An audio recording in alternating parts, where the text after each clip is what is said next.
అందరికీ నమస్తే అండి. Welcome to JP writings.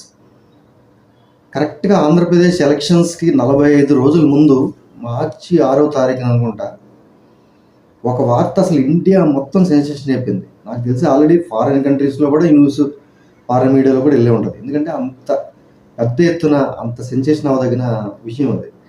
అదేంటంటే వైజాగ్ పోర్ట్‌కి 25,000 కిలోల డ్రైడ్ ఈస్ట్‌తో ఒక కంటైనర్ వచ్చింది. ఆ కంటైనర్‌లో డ్రగ్స్ ఉన్నాయని చెప్పి ఇన్ఫర్మేషన్ ఇంటర్పోల్ ద్వారా వచ్చి సిబిఐ వాళ్ళు వచ్చి ఆ కంటైనర్‌ని సీజ్ చేశారు. దాంట్లో అప్పట్లోనే నామమాత్రంగా అక్కడ పరిశీలించిన దాన్ని బట్టి దాంట్లో డ్రగ్స్ శాంపిల్స్ అయితే ఉన్నాయి. సమ్ కిలోకి ఇన్ని గ్రామ్స్ చొప్పున.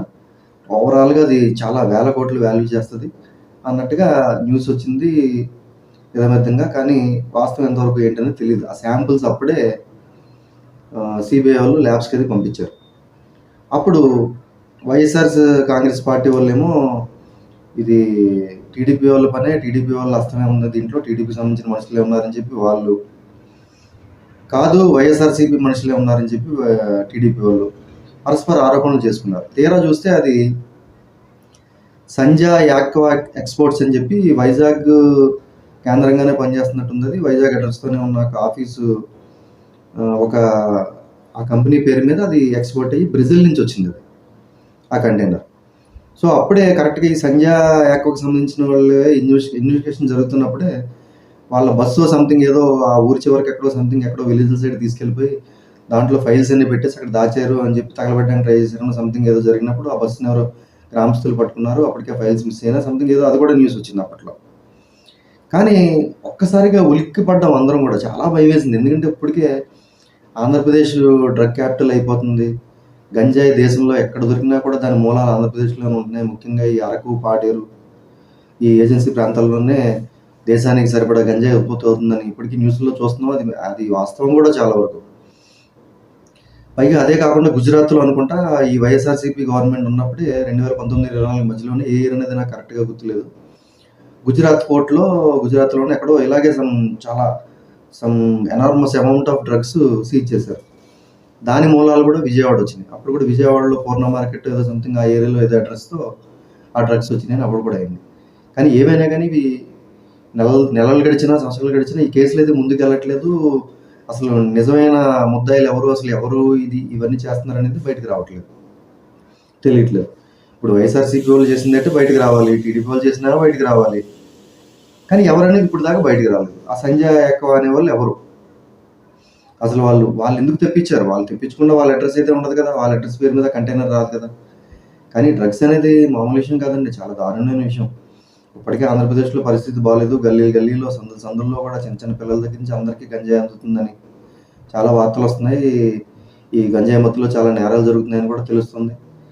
అలాంటిది ఇప్పుడు టీడీపీ ప్రభుత్వం వచ్చిన తర్వాత చాలా వరకు దాన్ని నియంత్రిస్తున్నారని అనుకుంటున్నాం. అనిత గారు హోంమంత్రిగా చేస్తున్నారు. ఆవిడ చాలా ఇప్పటికి ప్రెస్ మీట్లు, రివ్యూలు చేస్తూ వచ్చారు. కానీ ఏదేమైనా కానీ కొనేవాడిని, అమ్మేవాడిని పట్టుకోవడం కాదండి, తయారు చేసే వాళ్ళని ఫస్ట్ ఆపాలి. ఎక్కడా కూడా ఎన్ని వేల ఎకరాల్లో అక్కడ, ఎన్ని వందల ఎకరాల్లో అవ్వచ్చు, వేల ఎకరాల్లో అవ్వచ్చు, హెక్టార్లలో అవ్వచ్చు, అసలు అక్కడ సాగవుతుంది. ఆ రైతులు ఎవరు? అసలు వాళ్ళని పట్టుకుని ఆ పండించే వాళ్ళు కదా ఆపాలి ఫస్ట్. ఎందుకంటే అక్కడ కాఫీ అది ఎక్కువ పండిస్తూ ఉంటారు. ఇప్పుడు యాపిల్ అయినా సంథింగ్, ఈ మిరియాలని అన్నీ పండిస్తూ ఉంటారు అరకు ఆ ఏరియాలో. వాళ్ళకి పెట్టుబడికి ప్రాబ్లం అయ్యో సంథింగ్ ఏదో ఇదైతే ఈజీగా ఉంటుంది, వాళ్ళంతా డబ్బుల కోసం ఇది పండించడం మొదలుపెట్టారు.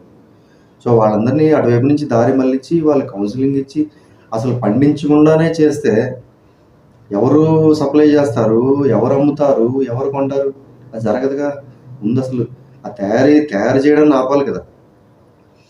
ఈ గుట్కాలు కూడా అంతే అండి. గుట్కాలు కూడా ఏంటంటే తయారు చేయొచ్చు అంట, కానీ అమ్మకూడదంట. అది సంథింగ్ ఏదో ఉంది దానికి కూడా.